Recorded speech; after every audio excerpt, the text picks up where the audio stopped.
How do I even start a tutorial like this one? Trying to be cute and say this, wherein I explain how to use the Wayne Moore inspired handcrafted fly tying bobbin. The bobbin is made up of a wooden body.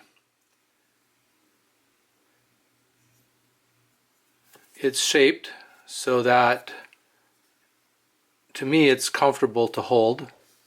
I put my thumb on this sort of triangular top piece, my finger on the bottom, and I hold the bobbin then with the heel of the bobbin resting in the palm of my hand.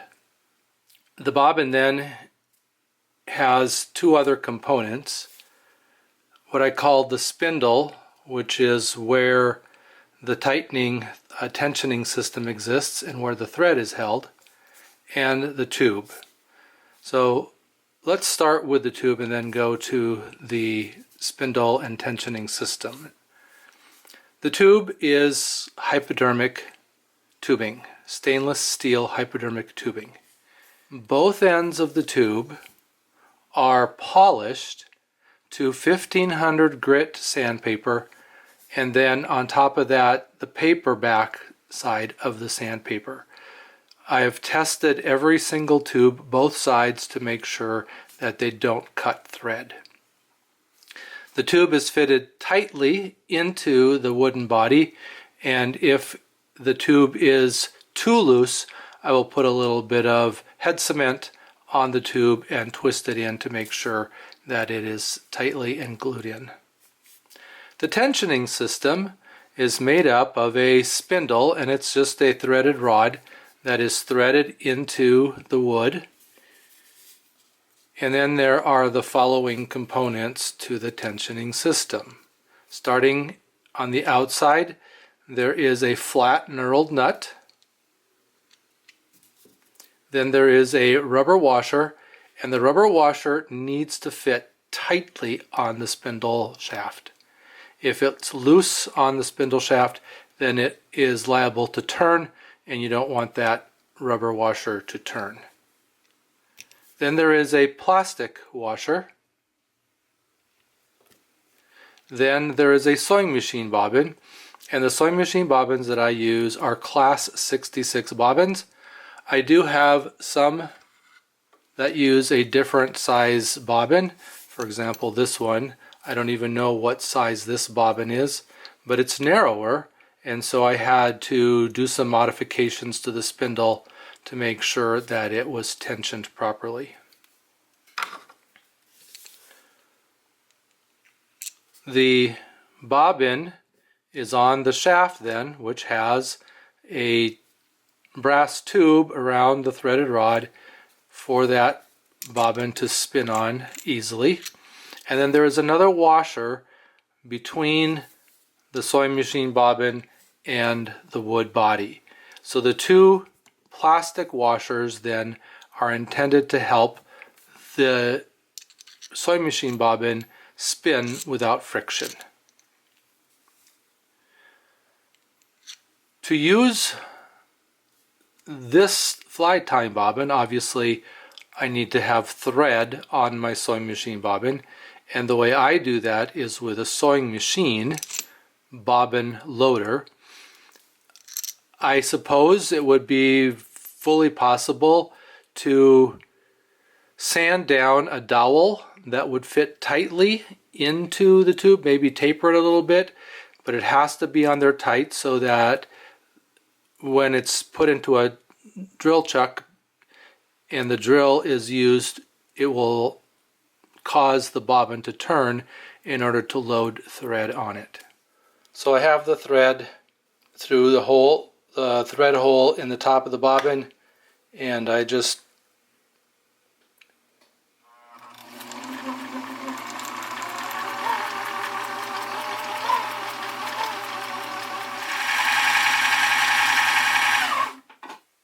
to reassemble the bobbin, I'm going to first of all make sure that I have this plastic washer on the spindle, and I want it, if it has a smooth side and a rough side, I want to make sure that the smooth side or the curved side is up.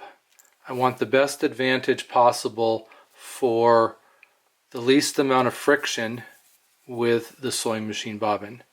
Then I'm going to put the sewing machine bobbin on the spindle with the thread coming out the bottom side. I'm going to be holding the bobbin like this, so this would be considered the bottom side.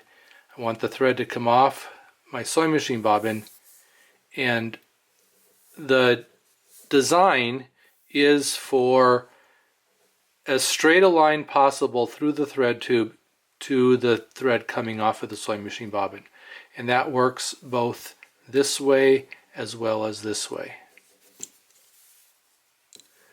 Then I'm going to put my other plastic washer back on.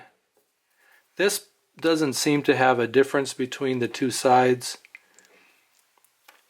but that's going to allow the sewing machine bobbin to rotate. Then I'm going to put the rubber washer back on, and the rubber washer fits tight. It doesn't rotate on its own. And then I'm going to put the knurled nut back on. While I thread it, I'm going to tighten that nut down tight so that my sewing machine bobbin doesn't move. And there's a couple different ways that I've threaded these. One is to take and grab the thread with a tweezer and then just push it up into the tube. If I have enough slack in my thread, then I can do the old suck on the tube trick and pull all this thread up through the tube. The other way is to use a threading tool. So put my threading tool into the bobbin, and then I'm going to pull my thread across that threading tool. I'm going to reach through the tool with my pliers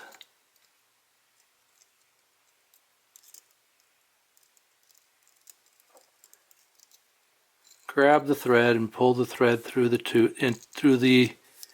threading tool, and then pull that out, and then my bobbin is threaded.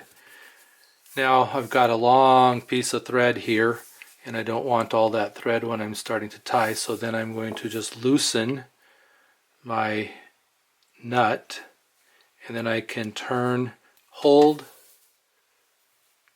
the tip of the tube where the thread is, so I'm keeping that in tension, so I'm actually holding the thread and it's sliding between my fingers, and then I'm turning the tube and winding it back on, the thread back onto the tube, so that all I have left up at the top is the amount I need to tie with.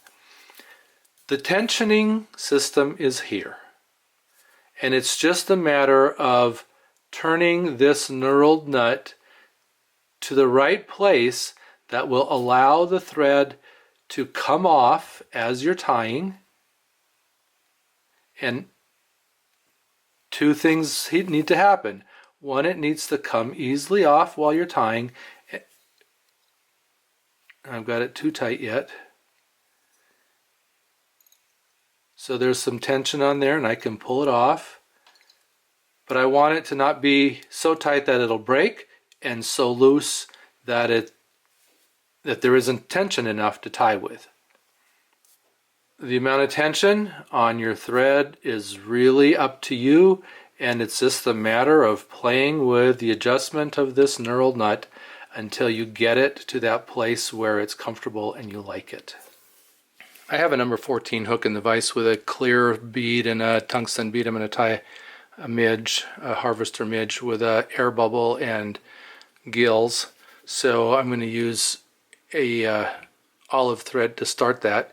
And again, I am controlling the tension of the thread with my knurled nut.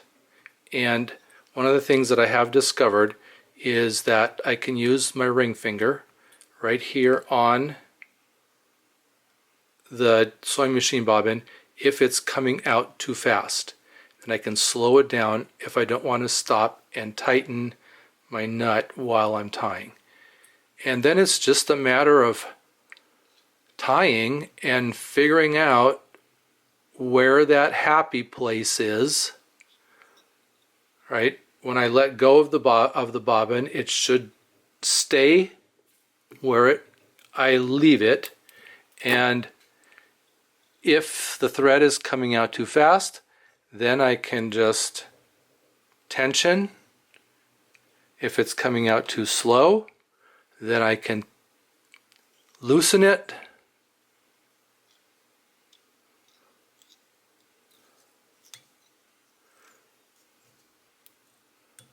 For this little whip finish here, I had to grab the tip of my bobbin and grab the thread so that it wouldn't pull out too fast, or it would be the right kind of drag on the thread. So just, put my thread on my hook just like I would anything. Now I'm noticing that that thread is coming out too fast, so in order to prevent that from happening, I've put my finger on the spool and that holds it in, and now when I stop I can tighten up my nut a little bit and make sure that it's properly tensioned.